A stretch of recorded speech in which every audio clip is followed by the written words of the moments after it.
Hello बच्चों, चलिए start करते हैं हम लोग अपना रिवीजन सीरीज आवर एनवायरनमेंट से जो है। और ये वीडियो उन सभी बच्चों के लिए हेल्पफुल होने वाला है जो अपने बोर्ड एग्जाम की तैयारी कर रहे हैं जो है। तो इस चैप्टर में हम बेसिकली बात एक इस चैप्टर में बेसिकली दो चीज़ों के बारे में हमको बात करना है। पहला हमको इन्वायरमेंट के बारे में बात करना है और फिर हमको बात करना है प्रॉब्लम्स इन आवर इन्वायरमेंट। तो इन्वायरमेंट में हम क्या क्या देखेंगे।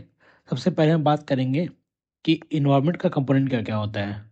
फिर हम बात करेंगे इकोसिस्टम के बारे में। इकोसिस्टम का टाइप्स देखेंगे और इकोसिस्टम इन्वायरमेंट का कंपोनेंट कैसे हैं और उसका क्या सिग्निफिकेंस है, इसके बारे में हम बात करेंगे। फिर हम बात करेंगे फूड चेन और फूड वेव के बारे में। फिर हम फूड चेन फूड वेव के अंदर हम दो चीज़ों को डिस्कस करेंगे, एक ट्रॉपिक लेवल और एनर्जी फ्लो। और फाइनली 10% लॉ और बायोलॉजिकल मैग्निफिकेशन। फिर हम बात करेंगे अपने नेक्स्ट मेजर टॉपिक के बारे में, जो कि प्रॉब्लम्स इन इन्वायरमेंट। इसमें हम बात करेंगे और देखेंगे कि हमारे इन्वायरमेंट में जो भी प्रॉब्लम है उसका मेन रीज़न है ह्यूमन बींग। तो तीन मेजर प्रॉब्लम के बारे में डिस्कस करना है हमको। पहला है पॉल्यूशन, फिर मेरे पास वेस्ट डिस्पोजल और थर्ड मेरे पास ओजोन लेयर। तो इसमें हम बात करेंगे कि वेस्टेजेस के बारे में, इसको हम डिफाइन करेंगे। फिर हम देखेंगे कि कितने टाइप्स के होते हैं और मेरे पास कौन से मेथड है जिसके थ्रू हम लोग वेस्ट को मैनेज कर सकते हैं। फिर हम बात करेंगे ओजोन के बारे में। ओजोन मेरा फॉर्म कैसे होता है, ओजोन में डिप्लीशन कैसे होता है और कॉज ऑफ डिप्लीशन क्या है और इसका प्रोडक्शन मेथड क्या है। और फाइनली ओजोन का इफेक्ट क्या पड़ता है इन्वायरमेंट में। और इसके इसके अलावा हम दो चीज़ों के बारे में और बात करेंगे। पहला हो गया द मॉन्ट्रियल प्रोटोकॉल 1987 में और क्योटो प्रोटोकॉल जापान में जो हुआ था जो है। यहाँ से स्टार्ट करते हैं हम लोग। सबसे पहले हम देखते हैं कि इन्वायरमेंट क्या होता है। इन्वायरमेंट के बारे में ये कहा जाता है कि जो भी चीज़ें हमारे आसपास हैं वो मेरा किसका पार्ट है, वो इन्वायरमेंट का पार्ट है। तो तो हम ये कह सकते हैं कि everything around us is called environment. इसके दो कंपोनेंट होते हैं, बायोटिक और एबायोटिक कंपोनेंट होते हैं। जैसा कि हम फिगर में देख पा रहे हैं कि इस फिगर में जानवर भी दिख रहा है हमको, प्लांट भी दिख रहा है, सन भी दिख रहा है, माउंटेन भी दिख रहा है। तो ये सब क्या है, मेरा इन्वायरमेंट का पार्ट है जो है। तो हम यहाँ से कह सकते हैं कि वाटर हो गया, एयर हो गया, लैंड हो गया, एनिमल हो गया, ये सब किसके कंपोनेंट है, मेरे इन्वायरमेंट के कंपोनेंट है जो है। फिर हम बात करते हैं इकोसिस्टम में। इकोसिस्टम क्या होता है। Ecosystem is like interaction between biotic and abiotic component. और इकोसिस्टम के दो टाइप्स होते हैं, natural ecosystem, artificial ecosystem. Natural ecosystem क्या होता है मेरे पास, जो कि नेचर द्वारा बनाया गया है। एग्जाम्पल के तौर पे पॉन्ड हो गया, लेक हो गया, फॉरेस्ट हो गया, ये सब मेरा क्या होगा, नेचुरल इकोसिस्टम हो गया। फिर मेरे पास आता है आर्टिफिशियल इकोसिस्टम। आर्टिफिशियल इकोसिस्टम क्या हो गया, जिसको ह्यूमन बींग ने अपने पर्पस के लिए बनाया हुआ है। एग्जाम्पल के तौर पे क्रॉप फील्ड हो गया, एक्वेरियम हो गया, ये सब मेरा क्या हो गया, आर्टिफिशियल इकोसिस्टम हो गया। अगर हम बात करें अब डिटेल में, तो कंपोनेंट्स के बारे में, इकोसिस्टम के दो कंपोनेंट के बारे में हमने देखा हुआ है। इन्वायरमेंट के भी दो कंपोनेंट के बारे में हमने देखा हुआ है कि पहला कंपोनेंट है मेरा बायोटिक, सेकंड कंपोनेंट है मेरे पास एबायोटिक। बायोटिक मतलब क्या हो गया, बायोटिक मतलब वो कंपोनेंट जो लिविंग थिंग्स हैं, प्लांट, एनिमल्स, माइक्रो ऑर्गेनिज्म, ये सब मेरे क्या है, बायोटिक है। प्लांट को हम प्रोड्यूसर भी कहते हैं, एनिमल को हम कंज्यूमर कहते हैं और माइक्रो ऑर्गेनिज्म को हम डिकम्पोजर भी कहते हैं। नेक्स्ट आता है मेरे पास एबायोटिक कंपोनेंट। एबायोटिक कंपोनेंट में क्या क्या है मेरे पास, एयर, वाटर, लैंड, लाइट, ये सब मेरे क्या है, एबायोटिक कंपोनेंट है जो है। अगर हम बात करें इन सभी कंपोनेंट्स के बारे में, तो सबसे पहले हम बात करते हैं प्रोड्यूसर के बारे में।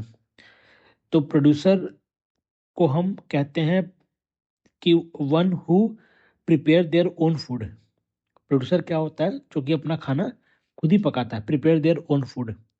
वो कौन करता है? वो प्लांट करते हैं। तो प्लांट को हम क्या बोलते हैं? इसीलिए प्लांट को हम प्रोड्यूसर बोलते हैं। तो अब सवाल आता है कि प्लांट खाना कैसे बनाता है? तो प्लांट के पास क्लोरोफिल होता है, और क्लोरोफिल और जब सनलाइट पड़ती है तो इन दोनों की मदद से प्लांट क्या करते हैं? अपना फूड प्रिपेयर कर लेते हैं। और उस फूड प्रिपेयर करने की टेक्निक को हम क्या बोलते हैं? फोटोसिंथेसिस बोलते हैं जो है। और प्रोड्यूसर को हम ऑटोट्रॉफ्स भी बोलते हैं। नेक्स्ट हो गया मेरे पास कंज्यूमर हो गया जो है। कंज्यूमर मतलब एनिमल्स हो गया जो है। तो कंज्यूमर क्या होते हैं? कंज्यूमर वो लोग होते हैं जो कि अपना खाना खुद प्रिपेयर नहीं कर सकते हैं। वो किस पर डिपेंड करते हैं? वो प्रोड्यूसर पे डिपेंड करते हैं। और इनको हम हेटरोट्रॉफ्स भी कहते हैं। अब आता है मेरे पास डिकम्पोजर। डिकम्पोजर मतलब माइक्रो ऑर्गेनिज्म। यहाँ डिकम्पोजर शब्द समझने का मतलब ये हो गया कि डिकम्पोज सड़ने गलने वाला जो है, जो सड़ाने गलाने का काम करता है जो है। तो बेसिकली डिकम्पोजर क्या करते हैं? किसी भी कंज्यूमर या प्रोड्यूसर जो मर जाते हैं उनको वो खाना खाने का काम करते हैं जो है। तो बेसिकली करते क्या है कि ये केमिकल एनर्जी ऑब्टेन करते हैं कहाँ से? डेड बॉडी ऑफ प्लांट और एनिमल्स। तो बेसिकली इनको एनर्जी कहाँ से मिलती है? एनर्जी इनको dead body of plant animals के थ्रू मिलती है। वहाँ से वो केमिकल एनर्जी ऑब्टेन करते हैं। बेसिकली करते क्या है ये कि ये किसी भी डेड बॉडी के ऑर्गेनिक और कंपोनेंट्स को स्मॉल स्मॉल पार्ट्स में ब्रेक करते हैं। Break down organic components into inorganic substances. और वही इनऑर्गेनिक सब्सटेंसेस जो है जाके सॉइल में मिल जाते हैं, जिसको प्लांट इस्तेमाल करता है जिसको प्लांट इस्तेमाल करता है एज ए न्यूट्रिएंट्स। फिर मेरे पास नेक्स्ट रह गया टाइप्स ऑफ कंज्यूमर। तो अगर हम बात करें टाइप्स ऑफ कंज्यूमर की, तो मोस्टली मेरे पास 4 टाइप के कंज्यूमर हैं जो है। पहला हो गया मेरे पास हर्बीवोरस, जो कि सिर्फ और सिर्फ प्लांट खाते हैं। एग्जाम्पल के तौर पे cow, buffalo, goat, this are called herbivores. मेरे पास सेकंड क्या हो गया? कार्निवोरस। तो कार्निवोरस क्या होता है? कार्निवोरस मेरे वो एनिमल्स होते हैं जो कि इंटायरली फ्लेश खाते हैं। एग्जाम्पल के तौर पे लॉयन हो गया, टाइगर हो गया, ये सब मेरे क्या होते हैं? कार्निवोरस होते हैं। सेकंड आ गया मेरे पास, इसके बाद नेक्स्ट हो गया मेरे पास ओमनीवोरस। ओमनीवोरस क्या होता है? तो ओमनीवोरस क्या होता है कि ओमनीवोरस वो एनिमल्स होते हैं जो कि प्लांट भी खाते हैं और एनिमल भी खाते हैं। एग्जाम्पल के तौर पे ह्यूमन बींग। ह्यूमन बींग क्या है? ओमनीवोरस है। और क्या एग्जाम्पल है मेरे पास? Dog, cat, this are the examples of omnivores. फिर मेरे पास नेक्स्ट हो गया पैरासाइट्स। तो पैरासाइट्स क्या होते हैं? पैरासाइट्स मेरे वो एनिमल्स होते हैं जो भी किसी भी लिविंग बॉडी के आउटसाइड भी रहते हैं और इनसाइड भी रहते हैं। एग्जाम्पल के तौर पे जो इनसाइड रहते हैं उनको हम क्या बोलते हैं? इंडोपैरासाइट्स बोलते हैं। उसको इसका एग्जाम्पल क्या हो गया? लाइस, जोक। हमने देखा है कि बचपन में देखा होगा, अभी भी देखते हैं हम लोग जो है कि जोक जो है बॉडी के अंदर घुस जाता है जो है, वहाँ से वो ब्लड सक करता है जो है। उसके अलावा मेरे पास एक सेकंड कैटेगरी क्या होगी पैरासाइट्स की, जो आउटसाइड रहते हैं। उसको क्या बोलते हैं हम लोग? एक्टोपैरासाइट्स बोलते हैं। एग्जाम्पल के तौर पे फ्लाइज, मच्छर, ये सब मेरे क्या है? एक्टोपैरासाइट्स। फिर हम बात करेंगे फूड चेन के बारे में, जो कि बहुत इंपॉर्टेंट है कि फूड चेन क्या होता है। फूड चेन बेसिकली इकोसिस्टम में ये इंडिकेट करता है कि मेरा किस सीक्वेंस में एनर्जी फ्लो हो रही है। ये क्या बताता है? मेरा sequence of energy flow in the ecosystem. Example क्या हो गया मेरे फूड चेन का? फूड चेन का एग्जाम्पल देखते हैं अभी हम। एग्जाम्पल मेरे पास फूड चेन का एग्जाम्पल ये हो गया, जैसे कि यहाँ पर हम देखते हैं एक क्रॉप है। क्रॉप को कौन खाता है? मेरा ग्रास होपर खाता है। ग्रास होपर को कौन खाएगा? रैट खा लेगा। रैट को कौन खाएगा? स्नेक खाएगा जो है। स्नेक को कौन खाएगा? हॉक खा जाएगा जो है। तो हम देख पाते हैं कि एनर्जी कहाँ से कहाँ फ्लो हो रही है? क्रॉप से फ्लो हो रही है, ग्रास होपर से, फिर रैट, फिर स्नेक, फिर हॉक। तो इसी को हम क्या बोलते हैं? फूड चेन बोलते हैं जो है। अब आता है मेरे पास फूड वेव। फूड वेव क्या होता है? अगर मेरे पास मल्टीपल फूड चेन को हम कंबाइन कर दें तो वो मेरा क्या कहलाता है, फूड वेव कहलाता है। एग्जाम्पल के तौर पे ये देखिए, यहाँ पास मेरे पास प्रोड्यूसर में क्या क्या है, मल्टीपल ऑप्शंस हैं।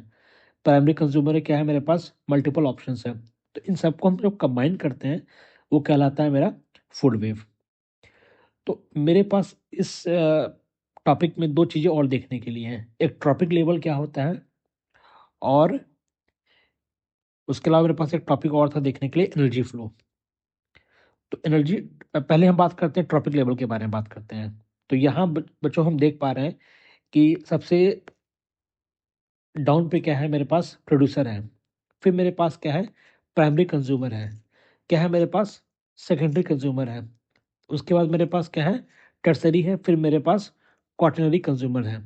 तो हम, ये सब मेरे क्या हो गए, ये सब मेरे क्या हो गए, ये सब मेरे ट्रॉपिक लेवल हो गए। First trophic level, second trophic level 2, ये लेवल 3 हो गया, ये मेरे पास लेवल 4 हो गया, ये मेरे पास लेवल 5 हो गया। तो यहाँ पास ये मेरे ट्रॉपिक लेवल हो गए। अब बात करते हैं एनर्जी फ्लो की। तो एनर्जी कहाँ से कहाँ फ्लो होती है, एनर्जी हमेशा कहाँ से फ्लो होगी, नीचे से ऊपर की तरफ फ्लो होगी। ठीक, आई होप ये चीज़ें आपको क्लियर हो गई होंगी जो है। और एक और इम्पॉर्टेंट बात, एनर्जी फ्लो का जो डायरेक्शन है वो हमेशा क्या होता है, फिक्स होता है।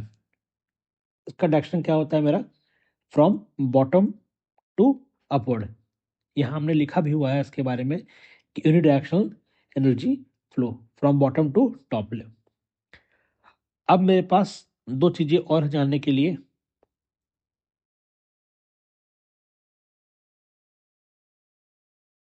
हाँ, 10% लॉ क्या होता है। 10% लॉ बहुत इंपॉर्टेंट है और बहुत इजी है। तो 10% लॉ ये कहता है कि 10% of energy transferred from one trophic level to another trophic level, 90% of energy is utilized in a life process, example digestion, growth, reproduction, etc। आसान भाषा में कहने का मतलब मेरा ये है कि क्रॉप के पास जितनी भी एनर्जी होगी तो ये 10% एनर्जी ट्रांसफर होगी, बाकी 90% क्या हो जाएगी, यूटिलाइज हो जाएगी। इस ग्रास ऊपर के पास जितनी एनर्जी होगी 10% ऊपर ट्रांसफर होगी और 90% क्या हो जाएगी मेरी, यूटिलाइज हो जाएगी।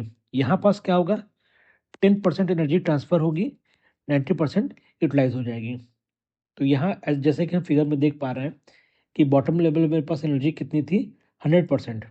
तो 100% का 10% कितना हुआ, 10 हुआ। 10 का 10% कितना हुआ, 1 हुआ। 1 का 10% कितना हुआ, 0.1 हुआ। 0.1 का कितना 10% हुआ, 0.01 हुआ। तो इतनी एनर्जी मेरी ट्रांसफर हो जा रही है, बाकी यहाँ पास 90% एनर्जी मेरी क्या हो जा रही है, यूटिलाइज हो जा रही है। किसमें, रिप्रोडक्शन में, ग्रोथ में, डाइजेशन में जाए। फिर यहाँ पास क्या हो रही है, 9% एनर्जी ट्रांसफर हो, 9% एनर्जी मेरी यूटिलाइज हो जा रही है। यहाँ पास क्या हो रहा है मेरे पास, 0.9, यहाँ पास मेरे पास क्या हो रहा है, 0.9 यूटिलाइज हो जा रही है जो है।